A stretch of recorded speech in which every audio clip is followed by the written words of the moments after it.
So hello everyone and welcome to the new lecture of FRB that is free division batch. और आज के lecture में हम लोग करेंगे इन्फ्लेशन एंड अनएम्प्लॉयमेंट यानी मुद्रास्फीति और बेरोजगारी। क्या मतलब सर, 3 हफ्ते पे हाथ रख दिया। ठीक है, तो कोई नहीं, ये सिर्फ कुछ ही टाइम के लिए टेम्प्रेरी है ना। तो चलो स्टार्ट करते हैं अभी इन्फ्लेशन के साथ मुद्रास्फीति। सिंपल टर्म्स में अगर मैं बात करूँ इन्फ्लेशन क्या होता है, तो चीज़ों के दाम बढ़ जाना। जैसे आज से मान लो 10 साल पहले जो पार्ले जी का बिस्किट का पैकेट आता था, तो वो 5 रुपए का आता था, लेकिन आज वही 10 रुपए का है। नंबर ऑफ़ बिस्किट सेम है। ये मैंने एक एग्जांपल दिया पार्ले जी का, लेकिन हर चीज़ के अगर आप देखें तो दाम काफ़ी ज़्यादा बढ़ चुके हैं। अगर आप थोड़ा सा ट्रेस बैक करें आफ्टर मतलब आज से 5-10 साल पहले, तो चीज़ों के दाम काफ़ी बढ़ चुके हैं। तो इसको बोलते हैं इन्फ्लेशन, यानी कि increase in general level of prices of goods and services. तो क्या ये ख़राब बात है हमारी इकोनॉमी के लिए? अभी समझेंगे, आगे आपको पता चल जाएगा।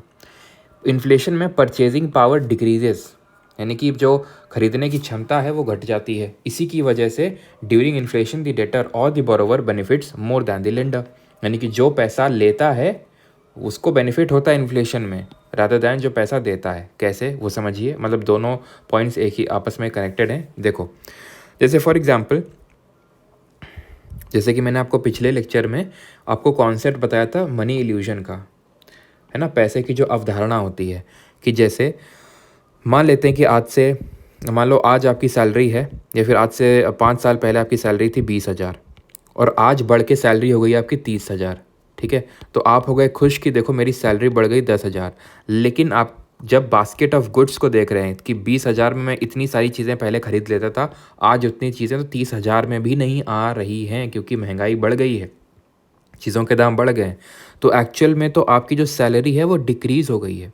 इसीलिए हम कहते हैं कि पैसा बैंक अकाउंट में पड़े नहीं रहने देना चाहिए, क्योंकि पैसे की जो वैल्यू है वो घटती रहती है, क्योंकि इन्फ्लेशन हो रहा है, मुद्रास्फीति हो रही है। इसलिए इसी को बोलते हैं मनी इल्यूजन का कॉन्सेप्ट। इसी को बोलते हैं परचेजिंग पावर डिक्रीजेज। इसी की वजह से डेटर बोरोवर को बेनिफिट होता है, लेंडर को नुकसान होता है। जैसे फॉर एग्जांपल मान लो कि मैंने तुम्हें 10,000 रुपये दिए। आज मैंने तुम्हें 10,000 रुपये दिए और मैंने बोला कि ठीक है, आज से मुझे 1 साल बाद दिए तुम मुझे 10,000 वापस लौटा देना। तो तुमने 10,000 वापस भी मुझे लौटा दिए, लेकिन यहाँ पे वो 10,000 की कीमत घट गई। कैसे? जो फ़ोन मान लेते हैं कि आज से 1 साल पहले जो फ़ोन 10,000 में आ जाता था, वही फ़ोन आज मान लेते हैं कि वो आज 12,000 का मिल रहा है, यानी कि मुझे 2,000 का नुकसान हो गया। कोई भी चीज़, क्योंकि इन्फ्लेशन है, तो कोई भी चीज़ जो पहले 10,000 में आ जाती थी वो आज 10,000 में नहीं आ रही है, आज वो 11-12,000 में आ रही है। दैट मीन्स कि परचेजिंग पावर डिक्रीज़ हो रही है इस 10,000 रुपये की, यानी कि जिसने पैसा दिया है उसको नुकसान हो रहा है और जिसने लिया है वो फ़ायदे में है। Now talking about the causes of inflation, यानी इस मुद्रास्फीति के कारण क्या होते हैं, तो 2 कारण होते हैं, या तो डिमांड पुल या फिर कॉस्ट पुश। अगर लोग डिमांड अपनी बढ़ा दें बहुत ज़्यादा, तो उसको बोलेंगे डिमांड साइड का इन्फ्लेशन या फिर डिमांड पुल इन्फ्लेशन। जैसे कि मान लो मेरी सैलरी अभी 20,000 थी, अभी एकदम से मैं कमाने लगा 30,000 रुपये। एक ही महीने के अंदर मेरी सैलरी 30,000 एकदम से बढ़ गई, या फिर 40,000 हुई, डबल हो गई। तो ऑब्वियस सी बात है, मैं खर्चा ज़्यादा करूँगा ना, स्पेंड ज़्यादा करूँगा। ठीक है, ज़्यादा महंगी चीज़ें खरीदूँगा, फिर या तो ज़्यादा महंगी चीज़ें खरीदूँगा, या जो जो पहले चीज़ें खरीद रहा था वो ज़्यादा अमाउंट में ज़्यादा नंबर में खरीदूँगा, क्वांटिटी में खरीदूँगा। तो उसकी वजह से क्या हो रहा है कि चीज़ों की सप्लाई तो उतनी ही है, सप्लाई तो क्योंकि उतनी ही है, और क्योंकि सप्लाई उतनी है, लिमिटेड है, तो क्योंकि मेरे पास पैसा ज़्यादा है और वो जो सप्लाई है वो लिमिटेड है, तो और वो सबको सप्लाई तो हो नहीं सकती है। ठीक है, क्योंकि मैंने तो ज़्यादा क्वांटिटी डिमांड कर दी, तो इसकी वजह से उसको अपने दाम बढ़ाने होंगे, जो भी वो चीज़ जो भी सेल कर रहा है। तो इसकी वजह से जो चीज़ों के दाम बढ़ेंगे उसको डिमांड पुल इन्फ्लेशन बोलेंगे। Too many dollars chasing too few goods. ये डॉलर्स का मतलब यहाँ से मनी से है ना। यहाँ पे आप रुपी लगा, अभी कोई भी करेंसी लगा सकते हो कि टू मैनी जो रुपीज़ हैं chasing too few goods. Cost push होता है। ये क्या होता है? Cost push. ये कैसा इन्फ्लेशन होता है कि अगर चीज़ों के दाम बढ़ जाए, कॉस्ट बढ़ जाए। कैसे? सप्लाई साइड से। अभी क्या हो रहा है, डिमांड साइड से ज़्यादा डिमांड आ रही है, जिसकी वजह से प्राइस बढ़ रहे हैं। लेकिन अभी और सप्लाई सेम है। अभी क्या, डिमांड सेम है और सप्लाई इंक्रीज हो रहा, सप्लाई में डिक्रीज़ हो रहा है, जिसकी वजह से प्राइस बढ़ रहा है। या तो डिमांड बढ़े या सप्लाई डिक्रीज़ हो जाए। कैसे?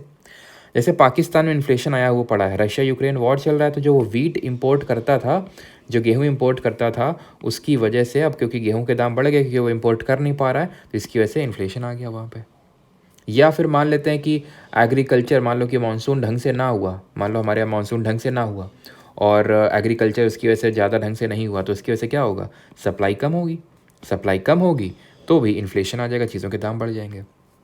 तो या तो डिमांड बढ़ रही है या फिर सप्लाई साइड से कमी आ रही है, जिसकी वजह से कॉस्ट बढ़ रही है। तो इसी वजह से कॉस्ट पुश को सप्लाई साइड इन्फ्लेशन बोलते हैं, इसको डिमांड साइड। तो increase in cost of any factor of production, तो फैक्टर ऑफ प्रोडक्शन है जैसे कि फॉर एग्जांपल अब मैं हूँ, ठीक है, तो मैं आपको कोर्स, मान लो कि कोई कोर्स दे रहा हूँ, ऐसे तो ये सारी चीज़ें फ्री हैं, लेकिन मान लेते हैं कि मैं आपको कोई कोर्स दे रहा हूँ, ठीक है, और उस कोर्स को बनाने में मेरी कीमत ज़्यादा आ रही है, यानी कि मुझे एप्लीकेशन और सर्वर के चार्जेस ज़्यादा देने पड़ रहे हैं, या फिर मान लो कि बिजली का बिल बढ़ गया, तो जहाँ पे मैं ऑपरेट कर रहा हूँ वहाँ पे मुझे ज़्यादा इलेक्ट्रिसिटी बिल भरना पड़ता है, तो इसकी वजह से मैं आपकी फ़ीस बढ़ा दूंगा। तो ये क्या हो गया कि अब आपको चीज़ें महंगी पड़ रही हैं, क्यों? क्योंकि मेरे फैक्टर्स ऑफ प्रोडक्शन की जो है वो कॉस्ट इंक्रीज़ हो चुकी है। आई होप क्लियर हो गया होगा। अभी इसको मेजर करने के लिए हम डिफरेंट इंडेक्सेस बनाते हैं, हम नहीं, central bank of India. Wholesale price index, in short WPI, CPI that is consumer price index, और एक और होता है, अभी हम देखेंगे, index of industrial production, but mainly दो होते हैं, WPI and CPI, more weightage to manufactured goods. यानी कि WPI, अब हम क्या है कि WPI CPI क्या अंतर होता है इसमें, ये होता है WPI में कि मैन्युफैक्चर्ड गुड्स को ज़्यादा वेटेज देते हैं, जो चीज़ें मैन्युफैक्चर होती हैं, does not capture the changes in the prices of services, यानी जो सर्विसेज होती है इसको तो कैप्चर ही नहीं करता है। यानी कि अगर हमें मैन्युफैक्चर्ड गुड के साइड से इन्फ्लेशन देखना है कि उनमें कितना प्राइसेस इंक्रीज़ हो गया, तो हम WPI के पास भाग के जाएंगे। लेकिन अगर हमें सर्विसेज में देखना है कि भाई सर्विसेज में क्या कितना इन्फ्लेशन आ गया है, इसकी तरफ झांकेंगे तक नहीं, क्योंकि सर्विसेज को तो ये लेता ही नहीं है।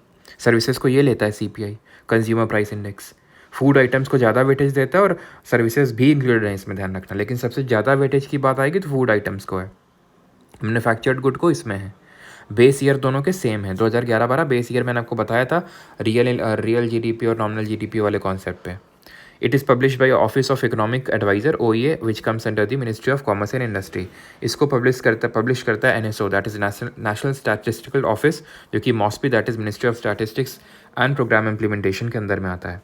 RBI जो होता है, it uses CPI combine to target inflation. तो RBI जो है WPI और CPI में CPI को एक तरह से देखता है to make its monetary policies. Sir ये मॉनेटरी पॉलिसी क्या होती है, मौद्रिक नीति क्या होती है, ये हम कल के लेक्चर में जब मनी एंड बैंकिंग स्टार्ट करेंगे तब समझ में आएगा कि repo rate, bank rate, reverse repo rate, MSF, ये सब सारी चीज़ें क्या होती हैं, तब हमें पता चलेगा कि कैसे वो हमारा जो सेंट्रल बैंक है दैट इज़ RBI, वो किस तरह से इन्फ्लेशन को काउंटर करता है।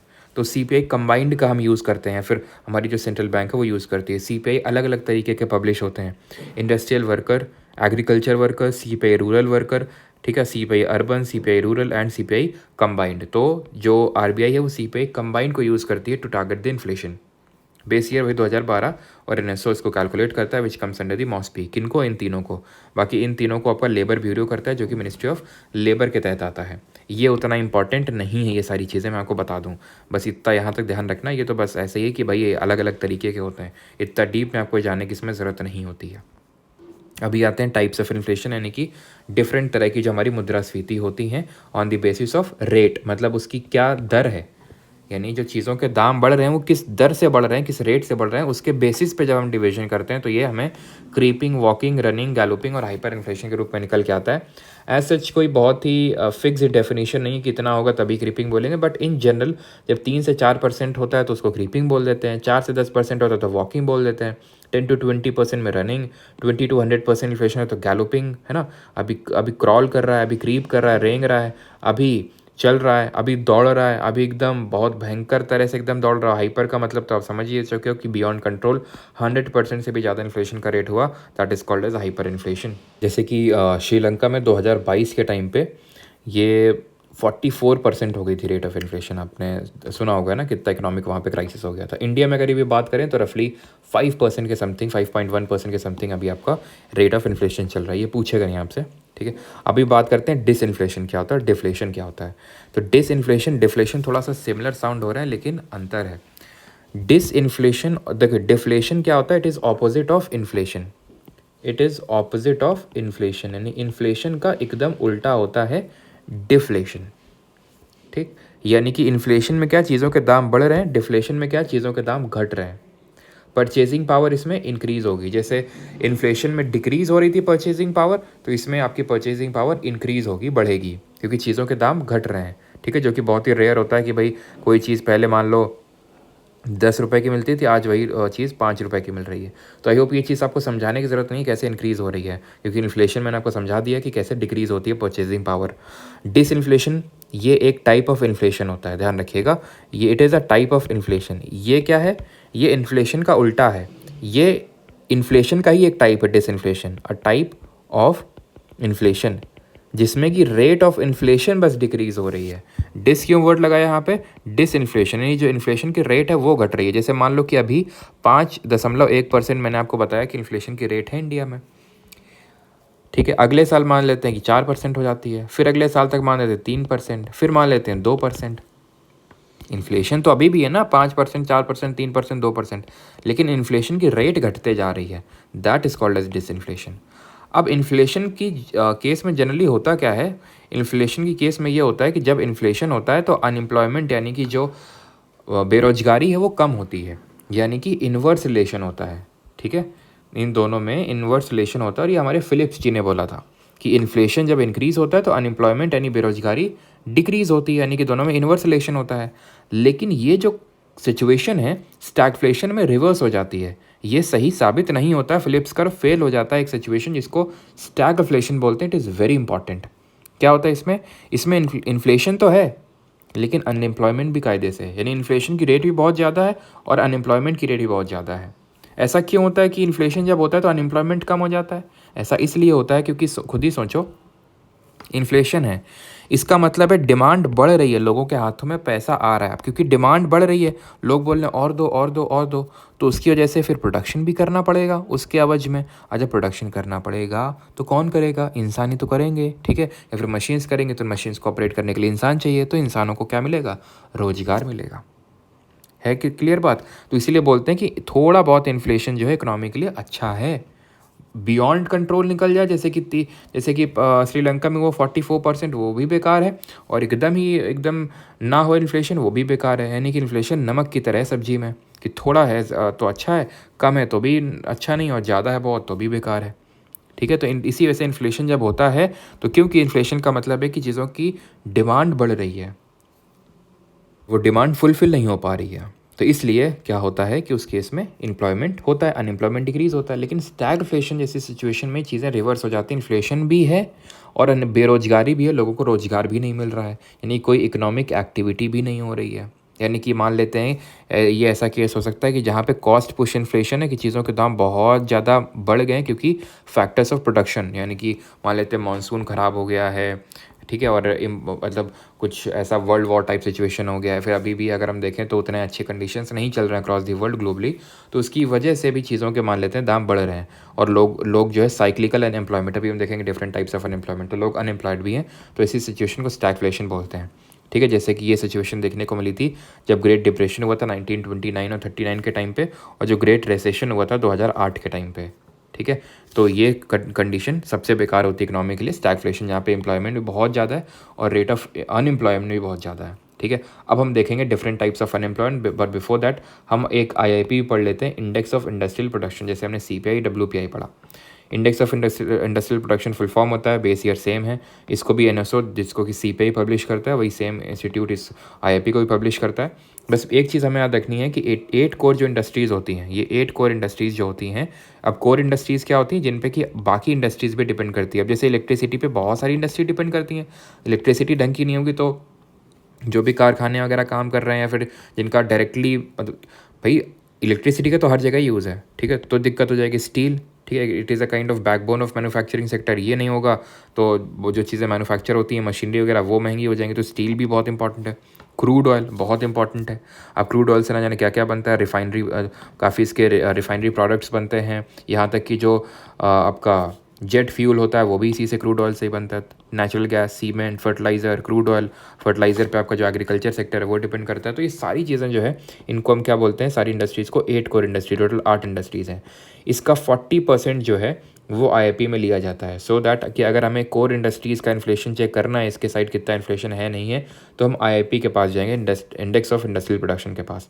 अब हम आते हैं डिफरेंट टाइप्स ऑफ अनएम्प्लॉयमेंट, यानी कि जो अलग अलग तरह की बेरोजगारी है। सबसे पहले हम पढ़ेंगे स्ट्रक्चरल अनएम्प्लॉयमेंट, जिसको हम बोलते हैं संरचनात्मक बेरोजगारी। इसमें क्या होता है, there is a mismatch between worker skill and availability of job, यानी कि जो वर्कर के पास स्किल है और जो जॉब अवेलेबल है बीच में अगर गैप है, तो जैसे टेक्नोलॉजिकल एडवांसमेंट हो गया, जैसे फॉर एग्जांपल अभी आर्टिफिशियल इंटेलिजेंस आ रहा है, तो आर्टिफिशियल इंटेलिजेंस को ऑपरेट करने के लिए जो स्किल्स चाहिए वो लोगों के पास नहीं है, तो उनकी जॉब चली जाएगी। तो ये क्या है, एक टाइप ऑफ एक एग्जांपल है स्ट्रक्चरल अनएम्प्लॉयमेंट का, जहाँ पे जो जॉब अवेलेबल है उसके लिए जो स्किल लोगों के पास है वो है नहीं उस जॉब को रन करने के लिए, उस जॉब में काम करने के लिए, तो उस केस में स्ट्रक्चरल अनएम्प्लॉयमेंट होगा। जैसे कि technological advancement like machinery replacing farmer labour, ये सारी चीज़ें। अभी आते हैं स्ट्रक्चरल के बाद, चलो एजुकेटेड भी आ जाते हैं, बट स्ट्रक्चरल के बाद अभी आते हैं फ्रिक्शनल पे, एजुकेटेड वाले भी आएंगे, ठीक है। फ्रिक्शनल अनएम्प्लॉयमेंट क्या होता है, इसको हम बोलते हैं कि वॉलेंट्री टाइप है, वॉलेंट्री अनएम्प्लॉयमेंट या फिर सर्च एम्प्लॉयमेंट भी अनएम्प्लॉयमेंट भी बोल देते हैं। क्यों? It is a type of unemployment while searching for a new job, जब कोई नई जॉब के लिए सर्च करता है तब। जैसे अभी जो आप जॉब पे काम कर रहे हैं उससे आप खुश नहीं हैं, या तो आपके घर के पास में नहीं है, या फिर डिज़ायर्ड सैलरी नहीं है, जो भी कारण हो सकता है, तो जॉब आपके पास है लेकिन फिर भी आप अभी कर नहीं रहे हैं। जैसे आपके पास मान लेते हैं कुछ लोग हैं यहाँ पे जिनकी एसएससी में जॉब लग गई है, लेकिन वो होम पोस्टिंग के लिए अभी भी लगे हुए हैं, तो that is kind of frictional unemployment, यानी कि वो वॉलेंट्री टाइप है, चाहें तो वो रोजगार ले सकते हैं, लेकिन क्यों नहीं ले रहे हैं, क्योंकि उन्हें बेटर प्रॉस्पेक्ट चाहिए जॉब से। तो it is a kind of search unemployment और वॉलेंट्री टाइप ऑफ अनएम्प्लॉयमेंट, ठीक है। एग्जाम्पल यहाँ पे लिखा हुआ है। डिस्गाइज की बात कर लेते हैं, जिसको प्रच्छन्न बेरोजगारी बोलते हैं, इसको घर्षण बेरोजगारी, इसको प्रच्छन्न बेरोजगारी बोलते हैं। ये तब होता है when some people seem to be unemployed but are not marginal productive, it is zero. ये तब होता है जब more than required are employed, more than required number of people are employed anywhere. जैसे फॉर एग्जांपल ये कोई एक कारखाना है, फिर मान लेते हैं कि ये कोई एग्रीकल्चरल फील्ड है। अब इस एग्रीकल्चरल फील्ड में 5 लेबर काम कर रहे हैं, 5 लेबर काम कर रहे हैं, और मान लेते हैं 1 टन का वीट का प्रोडक्शन कर रहे हैं, और अगर मैं इन दोनों को हटा दूं, इन दोनों लेबरर्स को, फिर भी 1 टन का ही प्रोडक्शन हो रहा है। दैट मीन्स कि डिस्गाइजली अनएम्प्लॉयड थे। दिख तो रहा था कि एम्प्लॉयड हैं, डिस्गाइज का मतलब क्या होता है, हिडन, मतलब जो हमें साफ साफ देख के पता नहीं चल रहा है। तो ये दोनों अनएम्प्लॉयड थे, मतलब एम्प्लॉयड थे, लेकिन लग रहा था एम्प्लॉयड थे, लेकिन एक्चुअल में ये इनकी मार्जिनल जो प्रोडक्टिविटी है वो ज़ीरो है। मार्जिनल प्रोडक्टिविटी ज़ीरो है, इसका मतलब ये है कि ये कोई एक्स्ट्रा काम करके नहीं, यानी इनके रहने और ना रहने से कोई इफेक्ट नहीं पड़ रहा है, इनकी प्रोडक्टिविटी हम ज़ीरो कंसिडर करेंगे। तो it is kind of disguised unemployment, ये दोनों डिस्गाइजली अनएम्प्लॉयड थे। क्लियर? ये हमें यूजुअली मेरे इंडिया में एग्रीकल्चर सेक्टर में देखने को मिलता है। हम देखते हैं कि भाई सभी लोग लगे हुए हैं लेकिन उतना ज़्यादा प्रोडक्शन कर नहीं पा रहे हैं। क्यों लगे हुए हैं? क्योंकि बाकी रोजगार नहीं है, इसलिए। साइक्लिकल अनएम्प्लॉयमेंट की बात करते हैं, ये क्या होता है? ये यूजुअली तब देखने को मिलता है जो साइकिल में, ठीक है। जैसे फॉर एग्जांपल अनएम्प्लॉयमेंट आया, फिर एम्प्लॉयमेंट मिल गया, फिर जब वो साइकिल रिपीट करेगी फिर अनएम्प्लॉयमेंट, फिर वो साइकिल रिपीट करेगी फिर अनएम्प्लॉयमेंट। ये यूजुअली तब देखने को मिलता है जब इकोनॉमी, क्योंकि हमारी अप टर्न डाउन टर्न लेती है ना।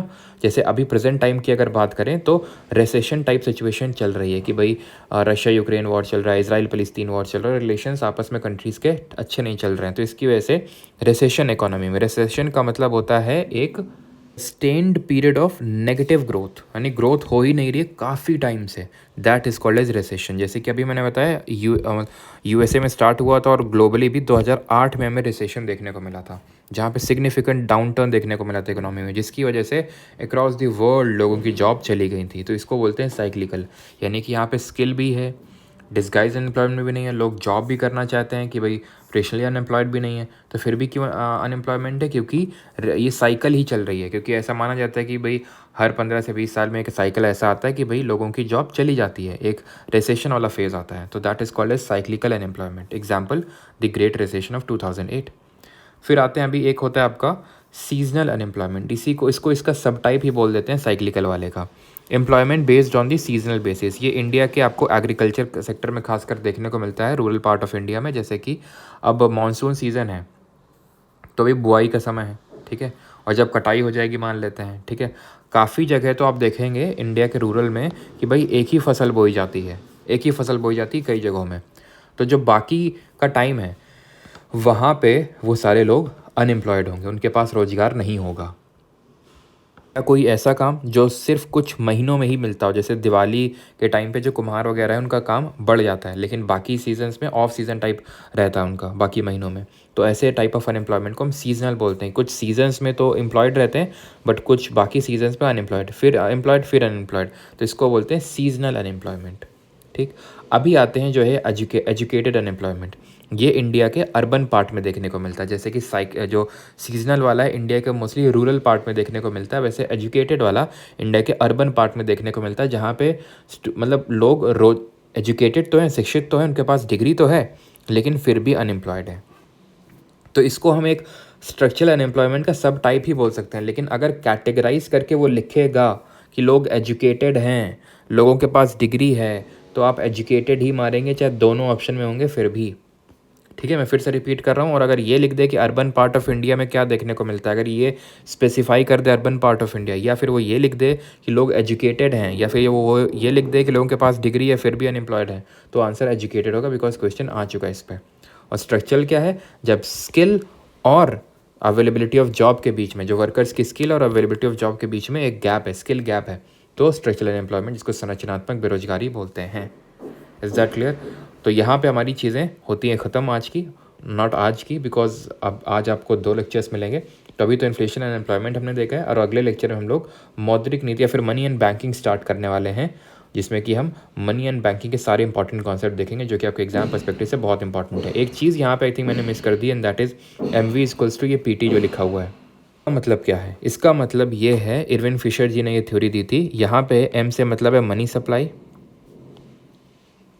मनी सप्लाई, V का मतलब है velocity of circulation of money, velocity of circulation of money, P का मतलब है प्राइस लेवल, और T का मतलब है ट्रांजैक्शन। तो इसका मतलब ये है कि अगर मनी सप्लाई को इकोनॉमी में इंक्रीज कर दिया जाए, ज़्यादा मनी को इन्फ्यूज़ कर दिया जाए इकोनॉमी में, और वेलोसिटी ऑफ सर्कुलेशन बढ़ जाए। What is this velocity of circulation? The number of hands exchanged. Number of hands exchange का मतलब क्या हुआ? मान लेते हैं कि कोई 100 रुपये का नोट है, ठीक है, वो कितने हैंड्स एक्सचेंज करा। जैसे मान लो कि अभी मैंने बैंक से निकाला 100 रुपये का नोट ATM से, उसको मैंने दिया किसी, उससे मान लो कि मैंने टमाटर खरीदे, टमाटर वाले ने, मान लेते हैं कपड़े वाले के पास गया, उसने कुछ कपड़े खरीदे, ठीक है, वो 100 रुपये का नोट उसने वहाँ दिया, उस कपड़े वाले ने मान लेते हैं कि होलसेलर को दिया। तो इस तरह से वो क्या है, कितने हैंड्स एक्सचेंज कर रहा है, that is called as velocity of circulation of money, यानी कितनी सर्कुलेट कर रही है मनी इकोनॉमी में। तो अगर मनी सप्लाई इंक्रीज होगा, velocity of circulation money of बढ़ेगी, तो प्राइस लेवल इकोनॉमी में बढ़ जाएगा, यानी चीज़ों के दाम बढ़ जाएंगे। ये बोला था इरविन फिशर जी ने। और नंबर ऑफ ट्रांजैक्शंस भी इसकी वजह से बढ़ जाएंगे। तो ये ध्यान रखना, MV इक्वल्स टू PT में मतलब किसका क्या क्या है, बिकॉज क्वेश्चन आ चुका है, हर एक चीज़ जो यहाँ पे लिखी हुई है उस पर क्वेश्चन आ चुका है। ठीक है, तो M का मतलब मनी सप्लाई है, V का मतलब velocity of circulation of money, मैंने आपको बता दिया इसका मतलब क्या होता है, number of hands exchange, P का मतलब प्राइस लेवल, एंड T का मतलब है यहाँ पे ट्रांजैक्शन। ये इरविन फिशर जी ने बोला था, जिन्होंने मनी इल्यूजन का कॉन्सेप्ट दिया था, कि किस तरह से ये जो हमें मौद्रिक अवधारणा होती है कि ये चीज़ देखो हमारी सैलरी बढ़ गई, लेकिन एक्चुअल में तो हमारी सैलरी डिक्रीज़ हो गई, जो मैंने आपको इल्यूजन का कॉन्सेप्ट दिया, वो इरविन फिशर जी ने सबसे पहले रखा था अपनी मनी इल्यूजन वाली बुक में। वहाँ पे हम लोग का आज का लेक्चर होता है ख़त्म। जो आपका माइंड मैप है वो आपको मिल जाएगा परमार SSC का जो टेलीग्राम चैनल है वहाँ पे, तो वहाँ से आप इसको डाउनलोड कर सकते हैं। मिलते हैं अगले वीडियो में। Thank you.